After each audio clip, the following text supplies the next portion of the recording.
Venezuela. How about we're buying oil from Venezuela? When I left, Venezuela was ready to collapse. We would have taken it over. We would have gotten all that oil. It would have been right next door.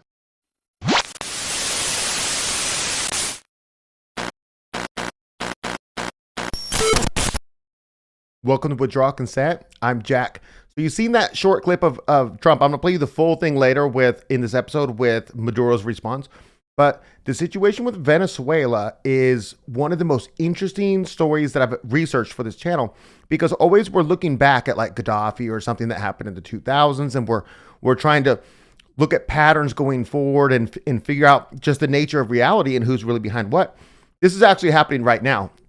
That's the most amazing part. Like, we're at the point where Gaddafi's about to have the hot iron up his rectum, like we're at that point for Maduro. And it's very interesting that in conservative media, they're parodying the Mockingbird media in such a way that you could take PBD podcast or Tim Pool, and at the end you could just say, sponsored by Anthony Blinken and the United States State Department. They're that far off. So if you watch a more diverse amount of stuff, you might know some of the stuff I'm going to tell you. But if you just watch conservative stuff, you're not going to know a lot of what I'm telling you. So the story has relevance because this is a story that shows that the United States is by far it's even worse than you could imagine how terrible the United States government is. Okay, so we'll talk a little bit. Okay, let me give you the cliff notes right here. There's two things to know about this story. One is all of the problems of Venezuela are the United States sanctions. And number two, the United States wants their oil, as Trump admitted in the clip you saw, right, at the intro. So these are the two things to know. Everything else is just propaganda, right? And I'm going to prove that to you. I got references below. So we're just going to talk about a timeline of how things happen real quick so that you understand. So I'm going to put a little clip up on the screen from an article, History.com, that I'm going to use for reference later. And basically you can see what happens is that there was a dip in the price for oil, and they got into $33 billion in foreign debt. Then they took a loan from the International Monetary Fund, the IMF. And then they did austerity measures, which I'm going to do a whole episode on later. But basically you take a loan and they force you to do certain things for your society that you don't want to do. It's foreign bankers controlling countries all around the world who take these IMF loans, right? I'm going to cover it later in more detail, but it's a very broad subject, so it's very hard to do all the research on. So then people had their socialist protests, and then Hugo Chavez becomes president of Venezuela in 1999. He gets up there and he makes this speech, right? And he says, to the Venezuelan people, he says, the Venezuelan oil under the Venezuelan ground, under the feet of the Venezuelan oil, of the people, belongs to the Venezuelan people. And in Washington, D.C., there's just an entire collective gasp. Oh no, this can't be happening. How could the Venezuelan oil belong to the Venezuelan people, right? And so I'm not promoting communism. I'm not a communist, you know that. But like, if somebody does get it right, like Gaddafi, he did pretty good. He wasn't perfect. Nobody is. I'll give him props for that. I'm still not promoting communism. If you know me, it might sound like that a little bit in this episode. But basically, so then the United States is like, okay, we got to do a coup for democracy's sake, because he's giving the oil to his people. So in 2002, I believe that was the first coup. I didn't read every coup. I got about 3 listed in this timeline. But like, they send a bunch of CIA officers with opposition people in boats, and they're going to land them on the shore and do a coup. And literally the armed Venezuelan fishermen, stop these CIA agents. It's pretty hilarious. And it's kind of sad too, because in 2014, Maduro is going to take the guns away from the Venezuelan people. So then if the same 2002 coup happened in 2015, it wouldn't have been stopped because the fishermen wouldn't have been armed, which is kind of a little sad irony here. Okay, so the United States begins sanctions on him in 2005. He declares his successor in 2012, which is Nicolas Maduro. And then Hugo Chavez dies in 2013. So he was there from 99 to 2013. And Maduro is there, depending on when you watch this, I'm filming this on the 4th of August. So he might be dead already, or he might still be there. So he started in 13, right? So we have elections every 6 years. So then his next election was in 2018, right? So 2018, Donald Trump was president and decided to do a coup, right? And so in 2017, basically the story goes that the Maduro PAC Supreme Court, well, he's the president, so he's choosing Supreme Court justices, basically they basically dissolved the National Assembly, which is their legislative branch, and created a new legislative assembly because of corruption and stuff like that. So they claim. And then basically Juan Guaido was the head of the National Assembly that was now dissolved. So now he's not even in politics anymore, you know? And so the election in 2018, Nicolas Maduro wins, and Trump says, nope, Juan Guaido is now president of Venezuela, the guy who's not even a politician anymore. He used to be head of the National Assembly, because Juan Guaido said, according to the Constitution of Venezuela, you can basically, if the guy who's the president is a quote unquote usurper, then you could just declare yourself president. And so Trump went with this. They had him come into the State of the Unions, you know, for Trump. I think for Biden too. Nancy Pelosi praised him, you know, and then a couple years back, they were just like, okay, we're going to pretend like that didn't happen. We never did that because it just never stuck. The plan for the United States was that the Venezuelan military was going to go with Guaido, but they didn't. They went with Maduro. Okay, so 2019, there's a coup. 2020, there's a coup, right? Trump, making America great again, we'll say. So, I mean, I'm not going to give you all the details of these. So there's a bunch of ex-Rangers and Special Forces, but they're all ex-military for the United States, coming in with a bunch of ex-Venezuelan military, literally crossing the border and tried to do a physical, like a military coup, and they were wrecked. And then they tried again. They were like, oh, we're going to send all these food supplies to these Venezuelans in these food trucks that there's no CIA operatives in, you know what I mean? And then they're like, no. So then they just started, the Venezuelans just started shooting at the food trucks at the border. And then a bunch of CIA guys jump out with machine guns and stuff, you know what I mean? So that's how America treats people who want what's best for their own people, right? That's the main problem with Venezuela, is that Venezuelan leadership wants what's best for the Venezuelan people. But the U.S. doesn't want that. The U.S. wants the oil, right? So the main problem in Venezuela, as I said before, is the sanctions, right? So we're going to look at the effects of the sanctions. I'm going to put a chart up on the screen, and this is GDP between 1986 and 2024. And basically, you could see around the time that Hugo Chavez in 99, and it went up a little bit, then it went down, and then it just started to skyrocket. And then all the way until his death was the peak, about 2013. And then it went down under Maduro, and it's gone down, down, down. Basically, in 2005, if you look at this chart, is where the sanctions started, and that's where their economy started skyrocketing. But basically, they started these sanctions out as smaller targeted things against corrupt officials and stuff like that. But then they just widened it wildly. Okay, so now let's look at the refugee situation that has been caused by these sanctions, right? So this is from UNHCR, the UN Refugee Agency, and basically 7.7 million Venezuelans have left the country since 2014. 6.5 million are hosted by countries in Latin America and the Caribbean. 20% of the population has fled the country, and people continue to leave an average of 2,000 per day. So let me tell you the story behind this, right? Basically, you've got the communist leadership, or socialists, however you want to say, who say, hey, we want what's best for the United States people. For the Venezuelan people. But the United States puts these sanctions on, which makes life there so miserable that you either have to buckle up and stay put and go with the socialists, or you could oppose them politically and say, hey, no, we want the United States to be our master, because then we'll give them the oil. They'll drop the sanctions. Our standard of living will increase, right? And then there's another group of people who just leave the country, who are like, this ain't worth it, you know? And, okay, so that's basically the problem. Now, this next one is only up to 2018, 2019. And so, but the chart's going to end at 7.7 million today, like we saw in the last slide. So you see at 2005, when the sanctions started, there was only 500,000 had left, you know? And then basically you can see it skyrocketing, because as the sanctions ramped up, it just got worse and worse there. Okay, so now I want to play you the full video of Trump so you can see Maduro's response to him. I think it's pretty great. We'll see. Venezuela. How about we're buying oil from Venezuela? When I left, Venezuela was ready to collapse. We would have taken it over. We would have gotten all that oil. It would have been right next door. El expresidente de los Estados Unidos, Donald Trump, declaró su crimen. Un crimen de lesa humanidad contra el pueblo de Venezuela. Declaró que el objetivo de su gobierno y de la agresión y las sanciones contra Venezuela era hacer colapsar la sociedad venezolana para que el poder imperialista de Estados Unidos se apoderara del petróleo venezolano, se apoderara de las riquezas de Venezuela. Diría un buen abogado, a confesión de partes, relevo de prueba. Trump ha declarado su culpabilidad en crímenes de lesa humanidad contra el noble y pacífico pueblo de Venezuela.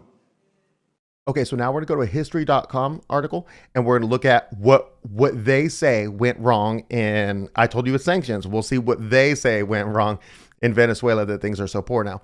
Okay, Venezuela has long been dependent on oil revenues, and the Bolivarian revolution of Hugo Chavez did not fundamentally alter the situation, explains Joe Mary Burt, associate professor, whatever. The decline of oil prices, the massive social spending of the Chavez and Maduro governments, U.S. sanctions, and the combination of economic mismanagement and corruption at the top have contributed to the economic collapse. So that last sentence is crucial, right? We're going to go over the decline of oil prices. Okay, that did hurt them. The massive social spending of the Chavez and Maduro governments. Understand they got more crude oil than any country in the world, you know? So they got all this massive wealth that they're trying to use to benefit their people. So you saw the GDP graph, it's skyrocketing. So they say, okay, you get free college tuition for all Venezuelans, right? And free healthcare. And they're just doing all these free programs because they're also socialists, but they got all the money as long as those pesky sanctions don't come through and ruin the oil. Do you know what I'm talking about? So basically, the key thing here is U.S. sanctions, which, as you notice on the article, is a hyperlink. You click on that hyperlink and it goes to the United States State Department to this page, which I'll put on screen. Page not found.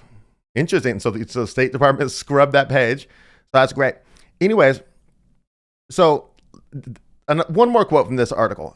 And it says, Venezuela's crisis has been deepened by U.S. sanctions against the Venezuelan oil industry. In March, it also sanctioned the Venezuelan gold mining industry. And in April, also imposed sanctions against the Central Bank of Venezuela, cutting off the institution's access to U.S. currency and limiting its ability to conduct international transactions to put even more pressure on Maduro's regime, right? At one point, it doesn't mention in this article, but at one point, the United States government takes the company, I think it's called Citgo, which is the Venezuelan oil company, and says, Juan Guaido, you're now in charge of it because you're president of Venezuela because, you know, Trump is just installed because he's very democratic, we'll say, you know what I mean? And so they just say, oh, now you're in charge of the, what? They're totally making up stuff. And the whole thing's such a joke. And American people just go along with it because they don't know, because they're just watching PBD podcast or Tim Pool do, you know, State Department points. Now we're going to talk about elections, the 2024 election, right? So 2018, they claim that he lost, he cheated, he this and that. You know what I mean? Now we're in 2024, which is 6 years later. And let me explain to you what elections are like in Venezuela. So if you go to their Capitol building, there's basically a statue of a guy who was murdered by the CIA, who was a former leader or whatever. And on the statue are his actual reading glasses, which have a bullet hole through them. And so that's just a reminder to the Venezuelan people and their leadership how terrible this one country in the world is. No, not Israel. I know what you're thinking. It's the United States, right? So basically, they've secured their elections so thoroughly because they're so afraid of intervention from the United States. And of course, that's what happens in 2024, but it doesn't happen the way you think, right? Because basically how they do it there is you go in, you take a fingerprint, and it matches to your fingerprint. You show them your state ID. Then you're allowed to vote. You vote on an electronic machine. It prints out a receipt for you. You rip the receipt in half. You throw one half in the ballot box. So now they have a computer vote and they have a physical vote to match so that they can audit later. And you have your proof that you voted, all with biometrics and IDs, government IDs, right? So they got incredibly secure elections. Okay, so now we're going to actually talk about the 2024 election. We're going to see how the CIA has got this all rigged up. This is great. Okay, so basically, here's this New York Times article. Election results presented by Venezuela's opposition suggest Maduro lost decisively. Watch this. Venezuela's electoral body announced on Monday that the country's president, Nicolas Maduro, comfortably won another 6 years in office, beating his main opponent by 7 percentage points in a vote that was marred by widespread irregularities. Okay, the widespread irregularities they're talking about is that the opposition party to Maduro has said that even if they don't win the election, they're going to declare that they won it. They're going to declare that Maduro cheated, and they're going to take over power by force if necessary. That's the irregularities. There's no irregularities in the tallies, right? Check this out. The partial election results provided to the New York Times by a group of researchers associated with Venezuela's main opposition alliance supply new evidence that calls the official result into question. Okay. So supposedly they've given partial election results to the New York Times. Their figures suggest that an opposition candidate, a retired diplomat named Edmundo Gonzalez, actually beat Mr. Maduro by more than, not President Maduro, by more than 30 percentage points. The researchers' estimate of the result, 66% to 31%, is similar to the result obtained by an independent exit poll conducted on election day across the country. Wait, conducting exit polls in Venezuela is illegal, isn't it? Not for the CIA, we're going to find out real quick, right? One more from the New York Times, but several independent survey, independent survey and election analysis means CIA carve out. Okay. But several independent survey and election analysis reviewed the researchers' approach and said that based on the tallies shared by the researchers, the estimates appeared credible. And given the partial tallies, the Times was able to broadly replicate the researchers' estimates of the result within 2 percentage points. Okay. Who were these independent people? Who are they? They're the same company that audited the elections in Georgia, in the United States, in Georgia. This is the same company, right? It's called, okay, I'm going to bring up an article. It's called Edison Research Conducts Exit Poll in Venezuela. So Edison Research is this company in New Jersey or something, right? And it's run by the CIA, and it's used to make a democracy around the world, right? So in this election, they couldn't rig it, right? So what they do is they say, hey, we've done an exit poll, which is illegal in Venezuela, right? And Maduro lost. And then all of a sudden people are like, oh, is this legit? Yeah, it's legit. Go riot. And then now they're rioting. But it's literally just the CIA telling the Venezuelan people that Maduro lost, despite what they voted, because their elections are secure, right?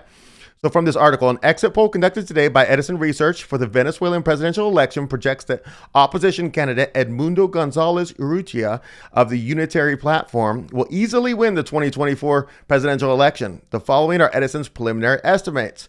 Edmundo Gonzalez, 65%. Nicolas Maduro, 31%. Okay, I'm going to put that graph back up on the screen and look at the little letters at the bottom. You ready for this? The exit poll was conducted nationwide and includes 8,221 interviews at 100 polling locations. So they're basing the entire election on 8,221 interviews that a CIA carve-out tells you the results of. This is absolutely absurd. It's like in the United States, they have to actually put votes in machines. But here what they're doing is they're just saying, hey, reputable. So they've got a Venezuelan, one of these same organizations in Venezuela that monitors the election, is completely independent, this and that. And they're actually very good. And the answers they come up with always turn out to be the results. Like, they're very efficient. And they're going with Nicolas Maduro's 7% victory, right?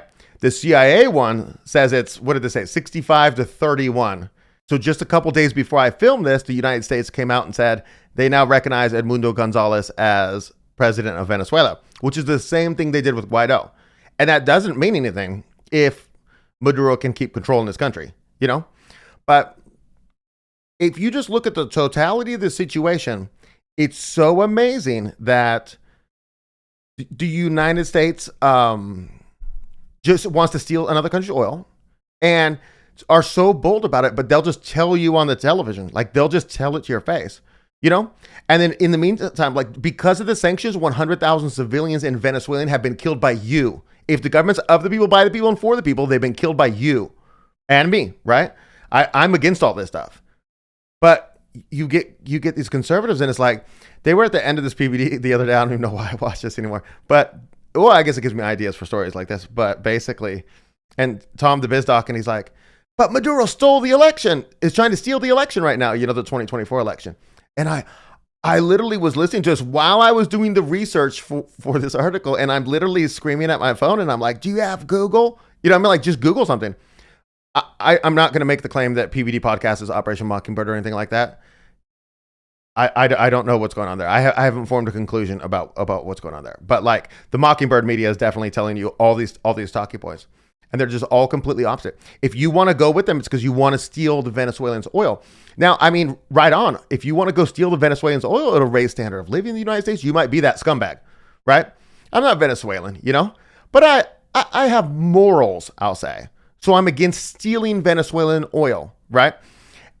And the reason why this is so important right now is because of Venezuela's relationship with Russia, Iran, and China. Because if we're all sanctioned out on them and we're excluding them from our economy, then they're going to get in bed with somebody else. And they're like, oh, but we're also, let's see, we're at war with one of them in the Ukraine. We're at war with another one backing Israel, I guess. I mean, and then the other one's our biggest economic competitor.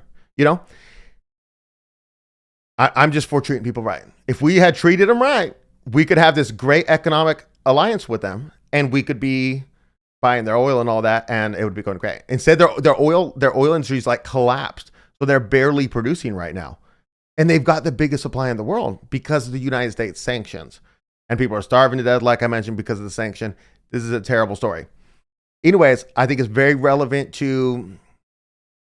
Let's talk about communism real fast, because you could say, but they're commies. And this is why it goes over so good in the conservative circles. Like if you're a PBD host and you're like, yeah, those commies, they just stole an election. And everybody's like, yeah, well, I hate communists because I'm a conservative. So it's probably right. I'm not a fan of communists, right? But I'm a kind of fan of telling the truth and stuff, right? About looking at things accurately. And so I'm going to reference you to an episode that Victor and I did that I think it has an interesting idea in it. And the idea is called "The Best Government is ... you know? And you'll see in it that we make the argument that it's not necessarily the form of government that's the most important thing. It's that the government's working for the best interests of its people, right? And if the government's so if you had a poor government system where the government's working for the best interests of the people, and you had a very good government system where it's all corruption and stuff, I'd rather take the poor form of government. So when it comes to a rare situation like Maduro, Chavez, or Gaddafi, then I still don't like it. I don't like the system, you know, but I'm glad that at least they had leaders for a time who were fighting for their people. And in a way, you could say that the United States leaders are fighting for the best interests of the American people if, you know, they're going to steal Venezuelan oil. You could make that argument, but the problem is the money is going to be going in the pockets of a bunch of oligarchs and stuff like that. It's not like they're going to do, okay, if we steal the Venezuelan oil, are you going to do whatever people want? Universal health care, like whatever social program people want. I don't even know what you want. But the answer is no, they're not going to do it. Help the homeless. We'll just say help the homeless because we're all kind of, could we get some mental health for them and kind of clean up the streets? No, definitely not. So the United States government is definitely not working in the best interest of people. At least Venezuela is trying, right? And I'm stubborn. I'm principled and I'm stubborn. I would not flee. I would definitely not join an opposition party just so that we can become slaves, if I was Venezuelan, of the United States. I would definitely stick it out in the thick of things, whatever the phrase is. Anyways, that's what I got for you. I think it was pretty interesting to see how now, like once you know this, listen to the people that you normally watch on YouTube and judge their credibility on how accurately they're presenting the information to you. And honestly, this is another situation. It goes back to Palestinian protests, you know, where you got these communists and their people's library and stuff. And I'm like, man, I despise these people, but they're right about genocide being wrong. You know, like we're on the same side. Genocide's wrong. I can't get Christians on that side, but genocide's wrong, right? And so I'm not like I'm friends with the communists over here who are at the Palestinian protests, but they're right. They're correct in their moral, even if they're doing it for the wrong purposes or because they hate Jews or like whatever they're doing it for, you know, but they're in the right seat. And I want to be in the right seat in every one of these situations. And this is just another situation where if you're watching progressive or even full on communist shows on YouTube, they're getting much closer to what's accurately going on. They still go over the top on some of those and pretend like it's all roses and, you know what I mean? Sugar and, you know, Venezuela, whatever some saying is, you know, that everything's going perfectly. But so I hope that you use this story to judge the credibility of the other stuff you watch. That's what I got for you. Kind of a long one. I'll have some shorter ones later this week. See you next time.